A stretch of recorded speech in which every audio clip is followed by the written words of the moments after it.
Hello guys and welcome to TFT World Set 10 Final Day, game number 3. Enjoy.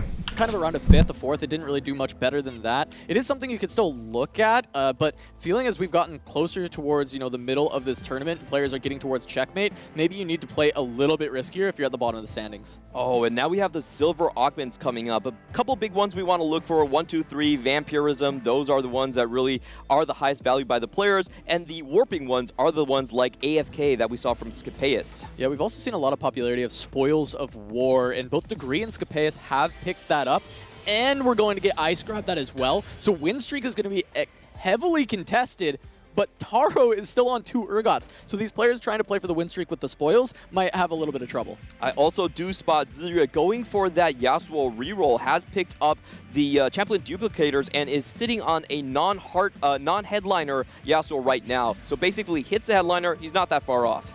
Let's top on board with Taro's board and perspective, as you do see that Mosher as well as that Punk. I love being able to see this Vi headline early because you're starting to at least keep some momentum, try to generate some of those win streaks, which might be a problem for some of these players in the lobby. Yeah, the early slam of the Edge Knight as well, going to kind of commit towards that 80 flex line that we'll probably be seeing later on. You can go a lot of different ways with it, but wants to be in that 80 direction. And Taro, of course, going to be able to steamroll anybody by one of the best early game headliners. And then having the 2 Urgots, of course. I just want to say he's due. He started the day with a double 8th, and honestly, both of those times was contested heavily. That's just going to happen for you. The question here is, how does he pivot out of this line? You have a great start. Is he one of those tempo Heartsteel players, or does he have something else up his sleeve?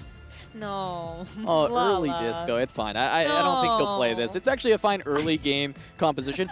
In fact, we actually saw Dish Soap play around disco specifically when he was playing for the switching gears and just pulling out the disco headliner in between when you wanted the win or the loss. Well, I'm looking at the Katarina too, and I'm just getting a little nervous. That's all. We haven't really seen Katarina find too much success.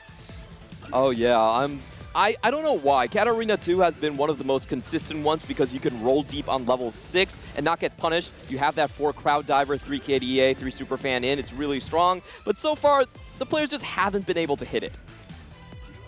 Katarina has not been able to prove her worth just yet in this tournament. And I don't think that we'll end up seeing him go in this direction, but the early Shiv Slam is something to look at, right? He's trying to make sure he can win to get value out of switching gears, and Shiv is one of those really strong early game items, but it does start to lock Malala towards an AP line, and Disco is one of those, though I still do not expect North American players to go towards that line.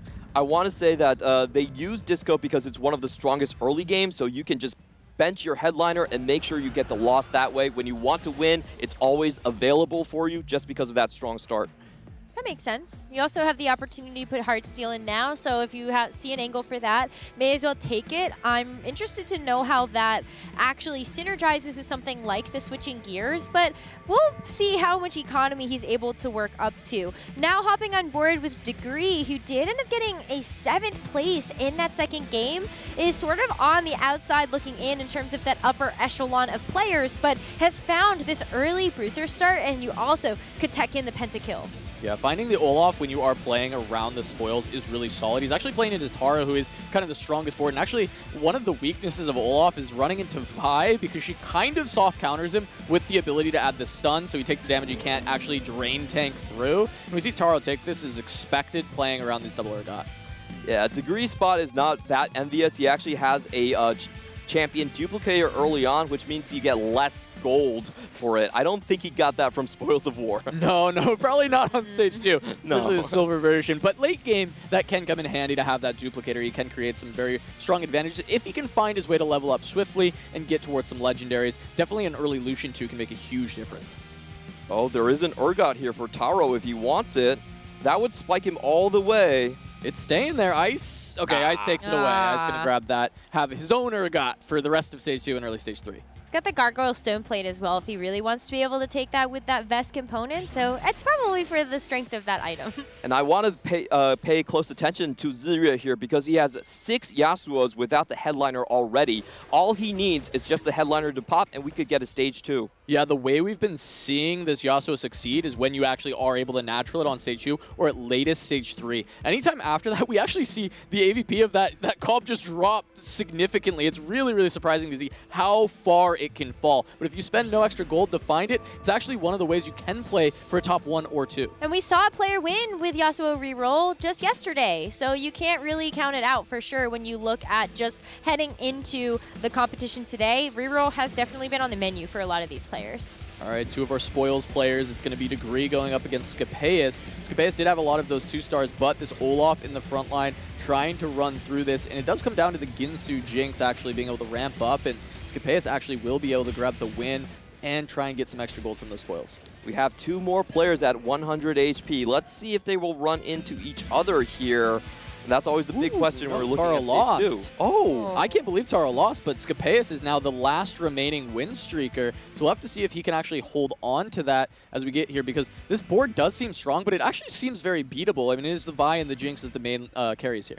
Yeah, I like the Gwinsu slam here early, the best way to preserve an early win streak. We do see a lot of Heartsteel players kind of play the Punk line to start off, get the Gwinsus, one of the best stacking items on stage 2, and then go from there into tempo stage 4. All right, well, Taro is in Scapeus' pool. That's probably who he wants to avoid the most. Ends up being Relic, who's still on level 4. This should be relatively easy to win, but it is a red buff JG on the end.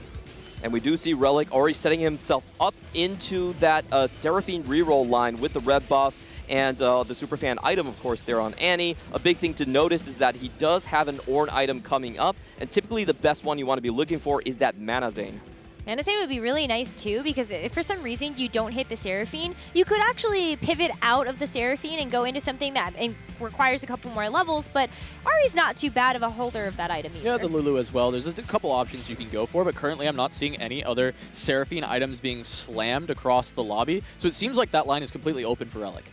Definitely is, and we have avoided the stage 2 Yasuo 3-star. Nothing happening so far. We're going to have to see if Zirya does a big roll down here, or if he's going to wait for the augment. Oh, excuse me, sorry. He actually already has it in pocket. So, but it is just one more. He's got a duplicator here, and he's got one on the bench. So reasonably, we could see after Krugs, he tries to roll and find it, or he could just kind of let it ride for now, wait, and just see if he can find that one copy naturally. Ooh. Got an Echo out of the orb as well. That's going to be really nice to get some extra synergy online. But do you econ here or do you roll?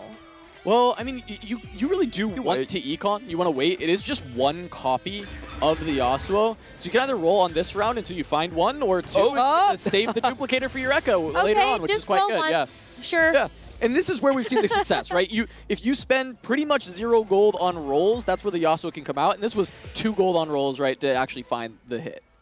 He's perfectly on time here. Another person that's already found his headliner is going to be Sokka. He also played the Senna reroll in the previous game into a top 4, and he has the true damage spat. So he's set up so incredibly well. We've typically seen that spat go over towards the Ahri later on.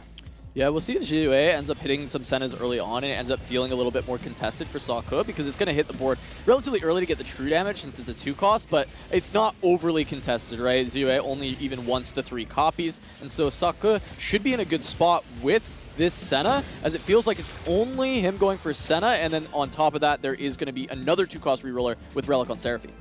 And I do want to mention how much gold that Zirya actually rolled. Are you guys prepared for this? He rolled a total of 4 gold. Oh, it was twice, not once. All right, yeah, there we go. That's wild.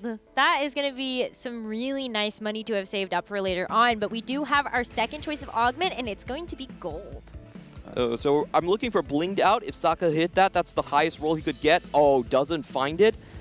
And for the other ones, Live for Danger, really good for the Yasuo. That's the one that is typically seen from him going top 4. All right, Degree picking up return on investment back to the comfort zone, looking for a reroll composition. Currently looking at the itemization. He actually has a bunch of AD items slammed already with the Last Whisper and the Sterix. So I'm curious what reroll you'd be looking for, particularly with that. Is that kind of leaning towards maybe a Riven?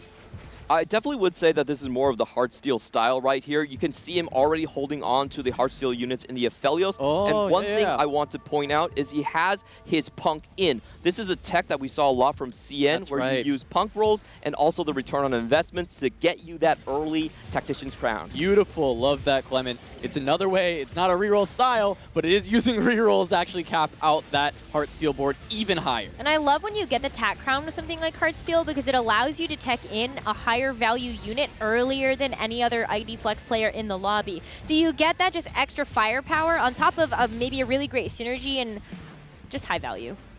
All right, taking a look at the lobby, we see Scapeus still on that 100 streak. Looks like he finally actually takes a loss. He was playing around Punk for quite some time. He has picked up Vampirism, so now he may play a little bit greedier. Maybe he finds Heartsteel and he actually can play for a spot where he starts to drop HP now that he's saved so much. But Malala gonna have that Heartsteel in. I feel like this is a pretty good disco angle. He actually hit 2 of those in the same shop, only a level 5% 6. chance. Ugh. If there ever was a disco game, this would be it. Yeah, it terrifies me. I hate to see it, but that is still... I do have to agree with you, right? Level 6, you hit 2 of those Twisted Fates. It's got to be solid. And now with the Tac Crown, you could just tech in Alawi really early if you see her. That's super high power. Oh, it's Malala, so we wouldn't have that Tac Crown, but he did actually... We do have Degree picking up a Tome. Oh, you're so which right. is possible. I mean, you said this is Heartsteel, so he could actually try and get 5 Heartsteel online very quickly. The good news is he has one of the highest caps possible with the Duplicator and the Tome. The bad news is a lot of his resources are not in his hands right now. So he is going to drop down a little bit more here with Ice, who's already found a perfect setup for that kill. I believe that's already 4 kills on his board. Yeah, he does have 4 kills. We saw him hit 2 of the 2 stars. We'll see if Ice actually ends up to get that 3-star relatively quickly at this point, because that's another 2-cost reroll going through, so that's looking good for both our Senna and Seraphine rerollers as well to have all those different options. And we do have Scapeus now moving over towards the Executioner line. 2 Vexes already. Oh, Malala! Hey, got it. He got it! Twisted Fate 2 on level 6. If there's ever a time for everyone to panic at the disco, it's right now. I was looking at that and I'm like, does Malala go for it? Does he get a chance to get it? And I think people are going to be a little nervous now, seeing that that TF is now online. There's almost no chance that Malala doesn't actually just check right here because he has such a huge tempo advantage. He only needs 5 more points to get to that 20. And if I'm in this lobby, I'm starting to sweat. Yeah, it's actually some payoff from the Static Shiv as well, because it's actually just very good with this composition. You kind of wanted this item anyway, and you slammed it for tempo because you've already got some decent tempo with it. 64 HP is at the bottom of the lobby, but he does have 50 gold. He's got Heartsteel online, and now a Twisted Fate 2. Scapeus, though, we get a chance to check in on how he's doing, and he does have the Executioners in the back line.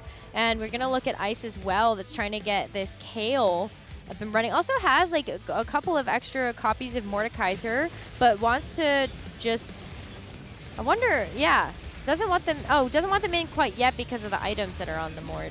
Yeah, One of the biggest things about the Kale composition coming into the tournament is how easy it is to actually get the Mordekaiser 3. This wasn't a thing in previous patches, but this time in the tournament, over half the Kale patch comps were able to hit the Mord. Yeah, and I think it was a big struggle in North America for people to hit it during regionals because the comp was heavily contested. But I think some of the regions actually undervalued Kale in the early stages of the tournament, and it led to a lot of players who actually valued that line finding their Mordekaiser a lot easier than you would normally expect. And he's set up in a really good position, gets the Mordekaiser 2, and should be able to win streak through stage 3. But, oh, we have another high roller online. Taro, who started the game with double Urgot, now finds the Zed with perfect items. Ooh, okay. So is just waiting for this opportunity to cash out the Heartsteel and maybe get some really nice upgrades in. Yeah, Taro must have taken some big losses because he started out with a pretty decent win streak, winning most of his rounds in stage 2, and now he's down to 52 health on this 4 loss with the Heartsteel. I think the way he needs to stabilize is actually just find a Z2 early because his cash outs are not going to be very good. He did not find the 5 Heartsteel despite having the 2-star Aphelios headliner with the Heartsteel +1. Yeah, so it is just going to be that 60 break point. It's nothing to write home about for Taro as he finds the win, breaks the streak, and as you said, really going to have to look for that Zed. But he's only level 6. He's not even able to push to 7 at this point, right, as we got to 4-1. That's when a lot of people are able to go there, but a lot of times when you're playing, lost streak with Heartsteel, you want to be pushing 8 at 4-2. Yeah, and I have to say he did low roll on the stationary support item right here. This one is not really one you want to look at. Gives you that extra Voidling, but there are much better options in the Aegis or even the Locket for a Heartsteel player. Looking at Degree, he's benched a lot of this board. Looks like he's trying to tailor his tome here, maybe trying to go towards a Riven line. It ends up being potentially there, even though we thought this could be Heartsteel. Riven's still potentially open, gets the 8-bit in, starts tailoring for it, and these items can work out for Riven, though they're not the most optimal. Yeah, I'm kind of looking at like... 8-bit, found it though. Yeah. The tailoring works out. I mean, it was still just a relatively low chance to hit, but he was looking for 8-bit, Jazz, or Rapid Fire, I think, to keep the compositions open. Ends up finding the 8-bit and the Jazz.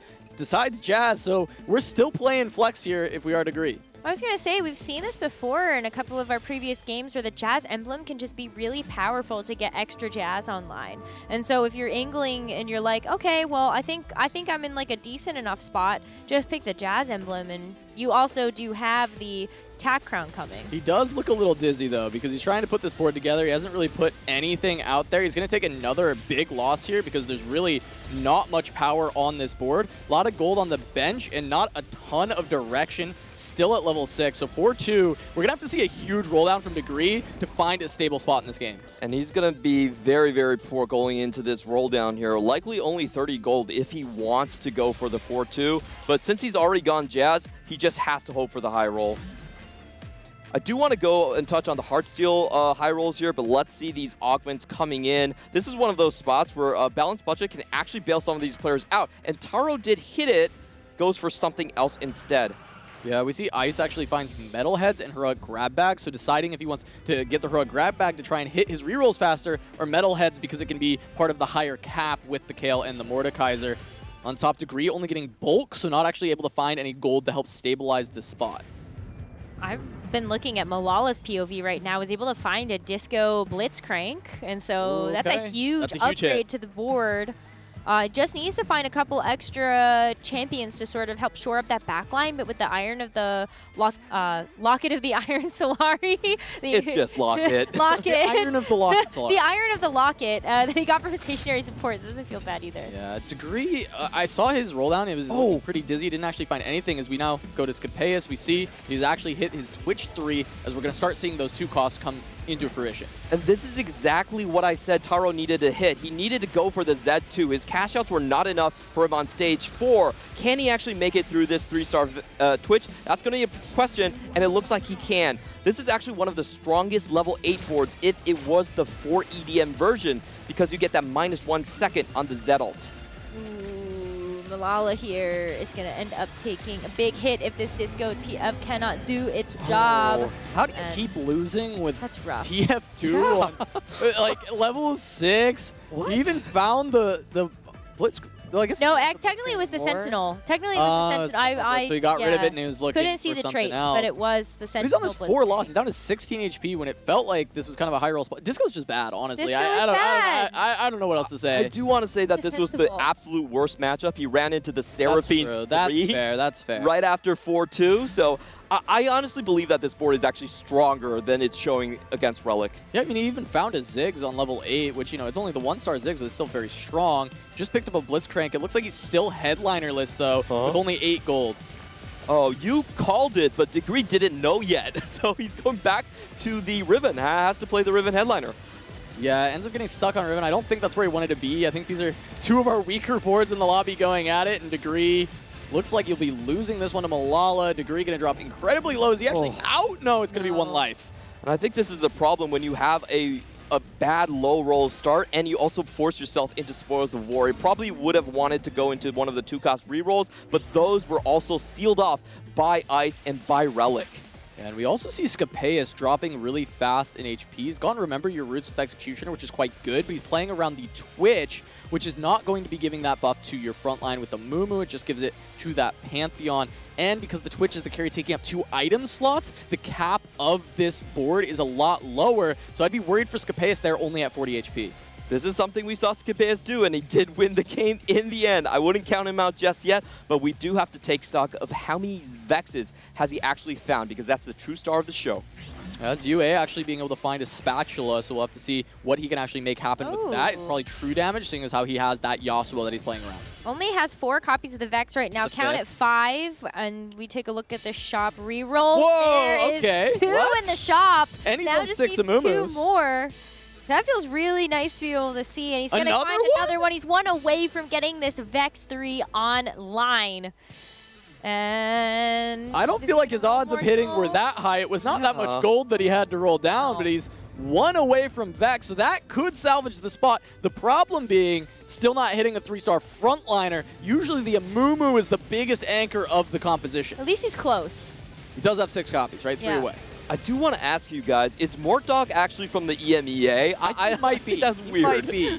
Well, you saw his pick'ems, right? True, he did say EMEA would be the strongest region. Because we do have our first elimination degree. This was expected at this point. Couldn't get anything together, as you mentioned. A lot of his resources tied up in these kind of late game strength with the duplicator and with the tome, but not able to keep enough tempo early game to make use of them. You really hate to see it. And now with Malala's board, he's actually sold his natural TF2 here and moved on to a headliner. I believe this they have 5 disco board already in, has the Ilaoi in as well. Blitz too. And I think he should be stable for a while, but I will say this is still not going to place well because he is stuck on level 8. Whenever you're playing disco, even when we've seen level 8 boards get that Ziggs 2, get that Sona 2, they still don't top 4. Yeah, it's rough for Malala. He just needed a top 4 to get in check, and it's going to be tough to make that happen playing disco, as we do see a pickup of that Kane 2. Oh, this is at least a ghost board. So Malala might be going up against something that's a little bit lower strength, but if he's not able to get through this, then the Yasuo is wrapping. really dicey. The Yasuo is going to be behind that Blitzcrank and is going to wrap around, but does this TF have enough time to actually make it through? A nice Ziggs bomb into the Yasuo, and yes, but that was cutting it really close for what's supposed to be a ghost board. Yeah, and Scapeus takes a big hit as well, right? Not being able to get the 3-star online for that Vex or for the Amumu, just stuck on the Twitch and not having the best itemization he can possibly have because of that. Yeah, a lot of times you do want to look for the best item here is going to be another rod to fill out that spark in the front line. And I usually don't like executioner comps without prismatics in the lobby. You just don't have enough gold to fill out that win condition. 54 gold goes into the Amumu and the Vex. Okay, well, there's a little bit of gold that's dropped here from the chickens, so now has 12 to work with on top of a couple of extra components. And with the interest as well, there's another copy of Amumu making Amumu. 2. He's 1 away from 3 both. rolls, he hits So on all there's 3 the of them? Vex. Does he sell anything to try to Yeah, find you sell this? that Karthus, the first one at least. He's got to hold on to the second one for the he gets a little executioner. rod as well. Okay, that's That's huge. great. You can make a Death Cap. You can also make a Morello's if you want to, or the Ionic. So many Yeah, possibilities. you can go Spark, Morello. Yeah. Pretty He's solid got here. the Even Shroud. Oh, Death Cap. Oh, Death Cap even shroud because it's the 3-star Twitch, trying to play around that a little bit more. The Vex is about to be, or the Vex was hit as well, so I think it's maybe just the headliner trying to get more damage, even Shroud giving a little bit more tankiness to the Amumu. I do want to mention Malala's positioning right here. He's hanging on for dear life, and he's trying to split the focus. Has all of the tentacles right in front to take over the AoE, but his front line is slowly crumbling. Yeah, but it looks like he'll be able to deal with Scapeus. Scapeus takes a huge hit and actually goes down, not ever able to find the Amumu. Malala eliminating someone near the bottom is massive for him as well because, as we said, just needs a top 4, and this is pushing him at least to 6. Taro also very low. And Scapeus was the other person that was in reach distance of getting that check, and Malala's knocked him out. So Malala now has a shot to reach that checkpoint before Scapeus can. How many games do you guys want to see? Because I'm going for the full 8.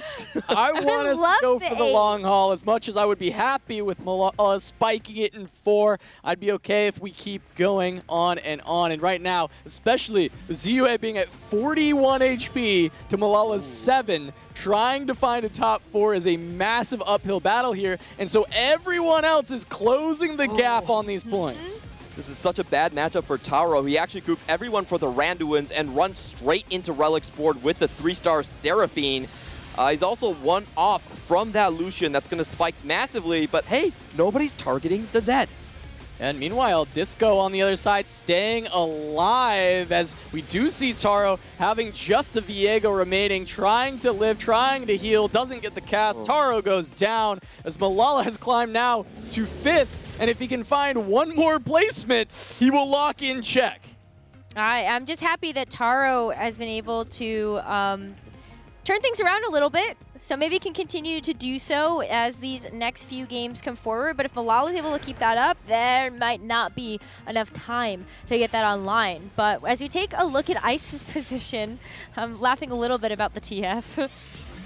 Oh, they definitely need to kill Malala before he gets into Carousel. He's already sitting on Ziggs pair. If he hits that, that's a big stabilization and most likely someone checking. Now going into Zirue, and his Yasuo is actually on the wrong side. This is why you position like this in 2 clumps so you can switch around easily. Yeah, but still with that true damage Kane, they're slicing and dicing through Malala's front line so swiftly, and they're already to the back. Looks like Malala will be dropping here in 5th. He will be 1 point away from check, going down in 19. This is what I was talking about. Throughout so many of the checkmate plays we've seen, a lot of times when players hit 19, it really causes them to go into a mental spiral because the next game you're like, oh, I just need to go 8. Literally and that is not a good mentality to have. No, you want to keep racking up as many points as possible, but there is the Ziggs. He would have had it. Malala would have had it. One more fight win, he gets the Ziggs too. Maybe he can stabilize to survive over one more person.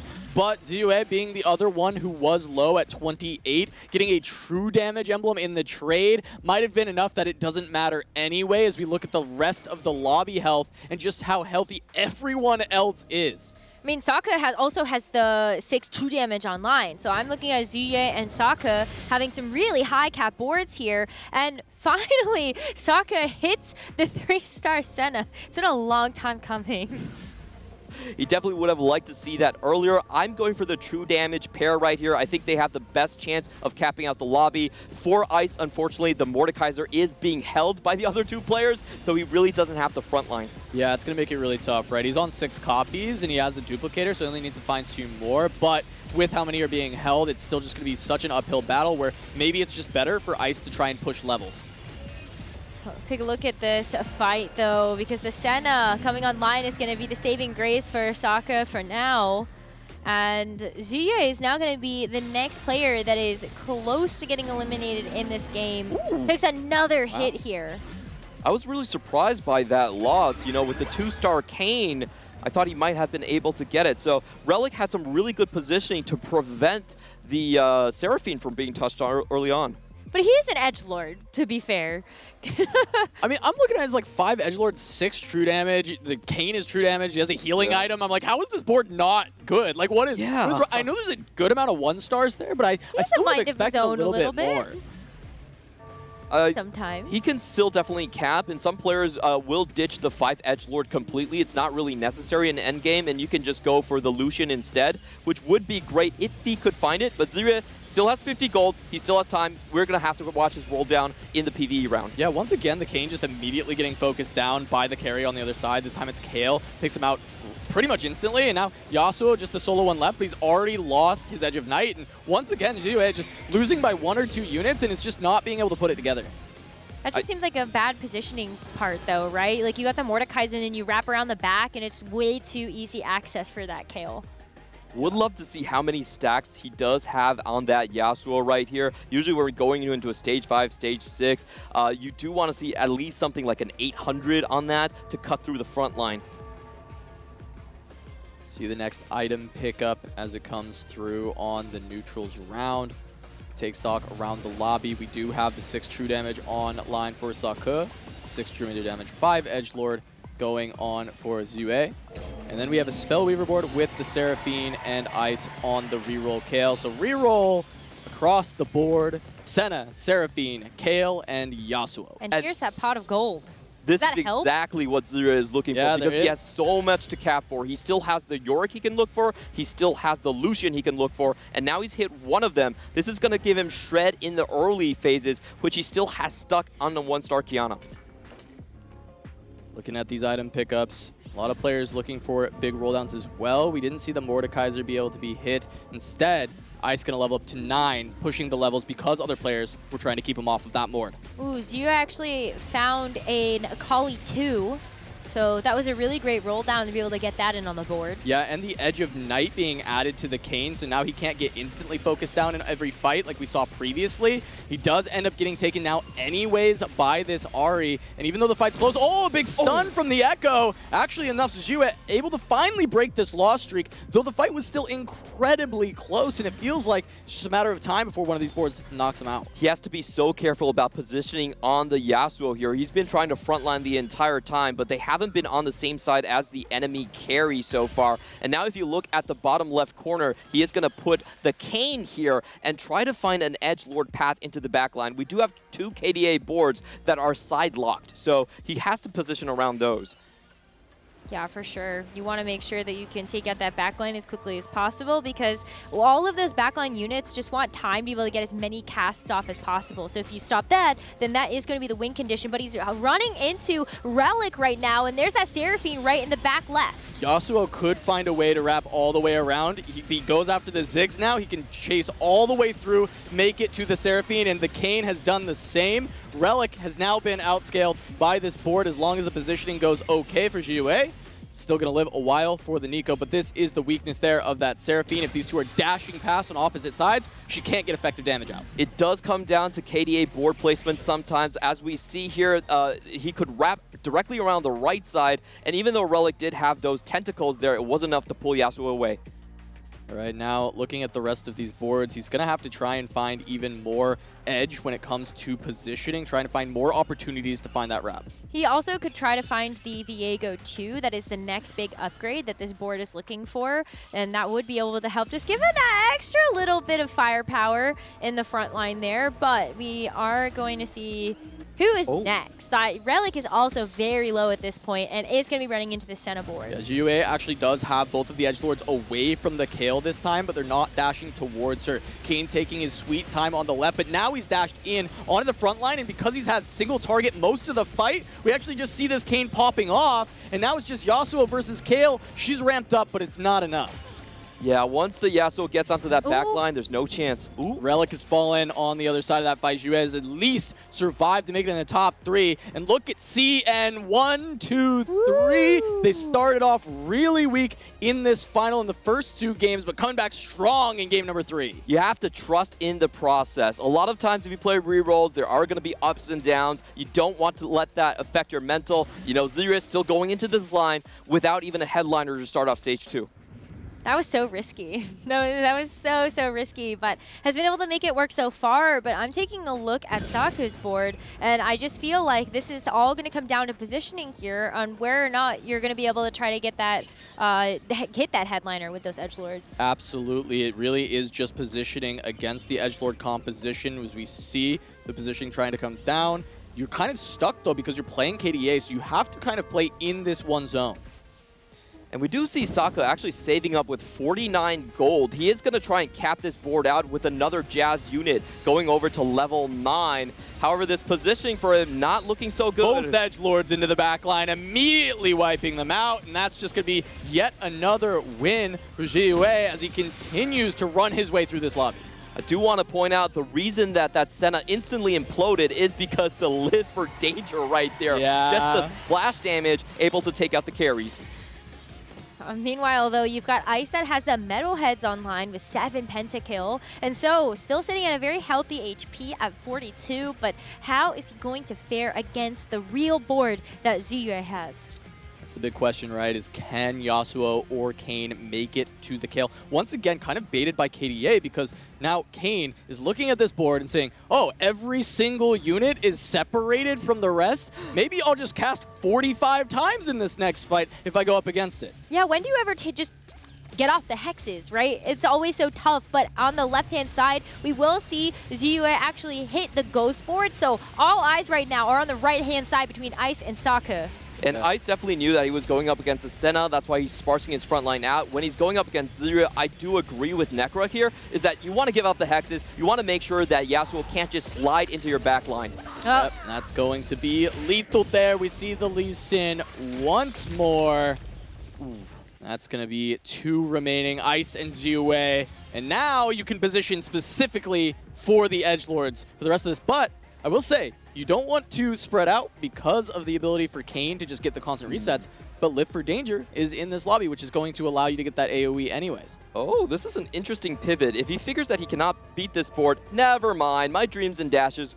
My dreams are completely dashed. I thought the double rapid fire was enticing enough, but yep, he's going to skip the Lucian.